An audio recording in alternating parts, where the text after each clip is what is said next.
Assalamualaikum warahmatullahi wabarakatuh.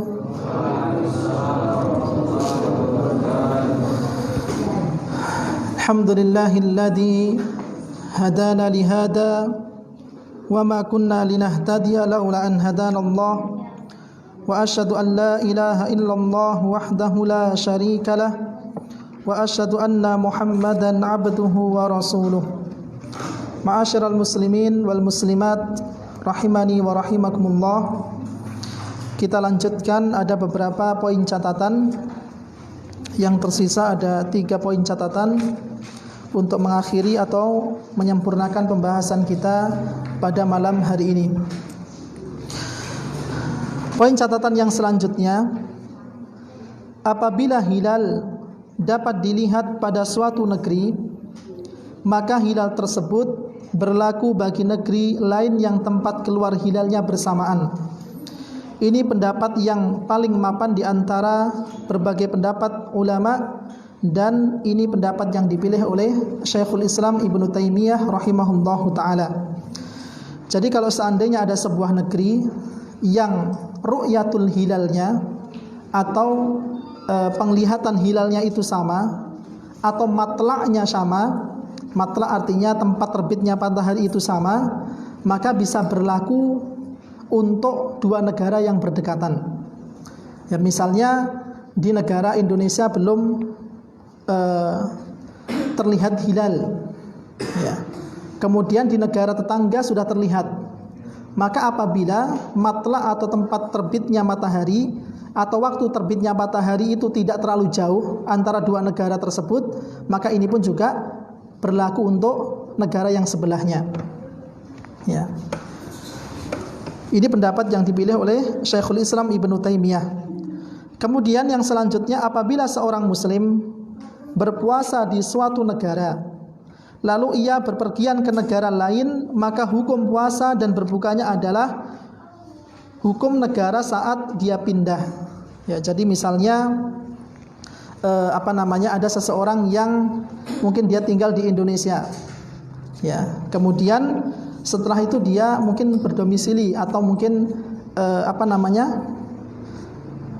kalau dari negara ke negara itu transmigrasi, ya, ya, misalnya dia bertransmigrasi ke negara tetangga atau mungkin negara yang jauh, maka dia mengikuti ya waktu buka puasa atau waktu bersahurnya pada negara yang dia tuju. Ya, misalnya mungkin setengah Ramadan masih di Arab Saudi, kemudian nanti setengah Ramadan yang terakhir dia berada di negaranya masing-masing, maka yang diikuti waktu bukanya atau waktu sahurnya pada negara yang dia tuju. Kemudian yang terakhir, para ikhwan dan akhwat rahimani wa rahimakumullah, apabila seseorang tinggal di negara di mana matahari tidak terbenam pada musim panas dan tidak terbit pada musim dingin, atau di negara yang siangnya berlangsung 6 bulan dan malamnya 6 bulan atau lebih atau kurang, mereka salat dan berpuasa dengan mengikuti negara terdekat dengannya yang memiliki malam siang 24 jam. Ya. Misalnya kalau seandainya berada di negara kutub misalnya, ya, tidak jelas kapan berbukanya, tidak jelas kapan terbenamnya matahari atau kapan dia mulai puasa terbitnya matahari, maka dia mencari negara yang terdekat dengannya, ya, mencari negara yang terdekat dengannya, ya. Kemudian nanti setelah dia temukan, ya, tentunya negara muslim, ya, negara muslim, maka dia tanyakan dengan orang yang berada pada negara tersebut, ya, yang memiliki ya malam dan siang 24 jam. Ya, jadi dia cari dulu negara yang paling terdekat dengan negara tersebut. Ya, kalau seandainya memang negara itu menentukan waktu bukanya, waktu mulai puasanya jam sekian, maka dia berusaha untuk mengikuti waktu negara tersebut. Ya, wallahu taala alam. Ya, ini pembahasan kita tentang bab puasa, ya, sebagai muqaddimah. Insyaallah pada pertemuan yang selanjutnya kita akan membahas beberapa permasalahan yang masih berkaitan tentang kitabus siyam, yaitu orang-orang yang diperbolehkan untuk berbuka, hal-hal yang diperbolehkan dalam berpuasa, hal-hal yang membatalkan puasa, maka ini insyaallah pada pertemuan yang selanjutnya. Ya, kita memohon kepada Allah Subhanahu wa taala, mudah-mudahan Allah Subhanahu wa taala masih memberikan kita kesempatan untuk bertemu dengan bulan Ramadan, bulan yang sangat mulia. Sebagaimana sabda Nabi sallallahu alaihi wasallam, "Idza kana awwalu lailatin min Ramadan." Kata Nabi sallallahu alaihi wasallam, apabila awal malam bulan Ramadan tiba, suffidatis syayatin wa maradatul jinni. Ya, yang mana setan-setan dan jin-jin jahat dibelenggu.